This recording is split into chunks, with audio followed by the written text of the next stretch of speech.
But, you know, as Charlie would agree, it's all about psychology, and it's the mental side. I think, you know, if I can keep the injuries away, then the success or failure will be determined by the mental side of this. Yeah. Well, I think, you know, an advantage you have is you did the Marathon des Sables, and you did, was it 5 marathons? Is it? Six and 7 days.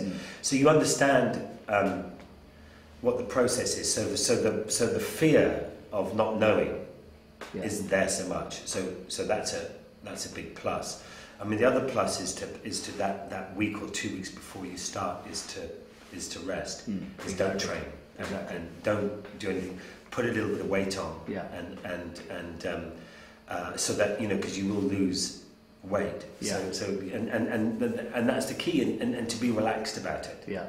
And because, you know, the problem is that I remember when I did the Dakar Rally, you know, which is one of the most dangerous races in the world, and it's on at the moment, and, you know, I think the average is 1.7 get killed during the Dakar Rally every year. Wow.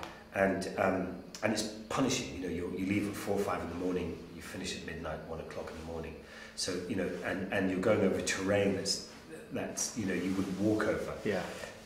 So, but what I found was that I'd worked myself up so much before I'd even done the race that I was already mentally fatigued. Yeah. Before I even started, and so it was a huge negative for me. So, you know, you've committed, you're going to do that, and for anybody else who's planning on something, you know, just you need to go with the flow and not worry too much about what you can't change. Yeah, it's interesting you're saying you're sort of mentally fatigued before you even leave. But when you get back, what's that like? I mean, obviously, you know, travel has changed you as a person, I'm sure, over the years. But what's it like when you get back? What's the reaction of your family after such an intense trip? Do you feel really high? Do you feel real low? Do you feel really tired? I mean, how does that come across? I think when you get to the end of each trip, you know that you have an incredible high. I mean, and you've achieved what you said you would do, and that's, you know, that's why you do it to a degree. You know, you do miss your family terribly, and that's the one big problem. I'm away for 3.5, 4 months. So having a supportive wife is the key. Supportive wife is the key, and you know, lots of these adventures that people do, you know, they're not something that they dream about. You know, they suddenly turn up the next, you know, one day and say, right, I'm off tomorrow to do a trip. It's been a long process to get to that point. And so usually the wife is usually can't wait to get rid of you.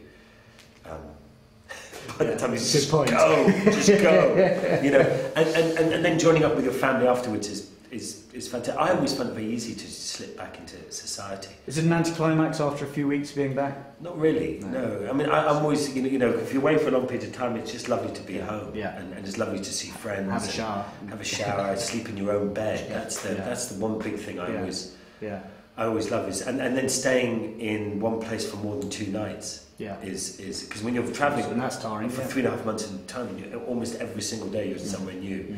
It can be very tiring, and I'm sure you'll get that there. But you know, it's all about, you can be as fit as you want, and I'm sure you did them when you did the Marathon des Sables. I'm sure you looked across at some people and thought, Christ, they'll never make it. Me. And you, and you think, God, they look they don't look fit enough, and you'll see them at the end of the race, and they're all chirpy and they're happy because they're mentally. It's all about what goes on in your head. Yeah, exactly. And you can run every day, and I'm sure every day you'll have 1,000 reasons why to stop. Yeah. No. And you know, and good ones. Yeah. But somehow got to overcome it. You manage to get to the end of each day. I always say that when you're doing these big things, if you're looking at your 50 days, you can't look at it as 50 days. You just got to look at it as each day, or even hours. Or even down to, right, well, if I get that far, I can have lunch, and when I have lunch, I can then move on, and if I get that far, I get to go to sleep. Yeah. So exactly. Yeah, keep it short, keep it simple. Yeah. Thanks, Charlie. Just this is a quick standard question. I mean, the world's a very small place now. Do you think there are any adventures left that haven't been conquered yet on the planet? Hundreds.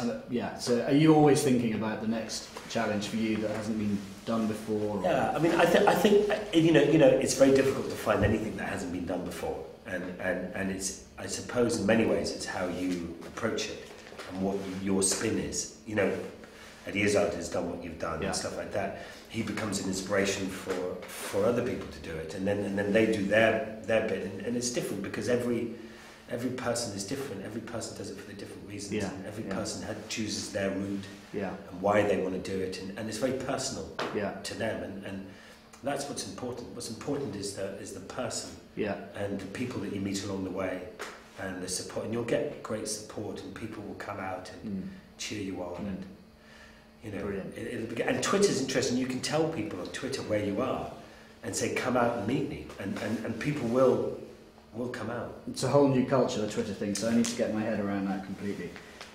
So I have one final question for Charlie. We know you're a bit of a runner and you do half marathons and things, so assuming you're around on the 21st of April, do hope you will join us on the last marathon into London. Yeah, I'll join you on my motorbike. Brilliant, fantastic. Well, no, thanks very much, Charlie Boorman. No worries, Thank my you. pleasure.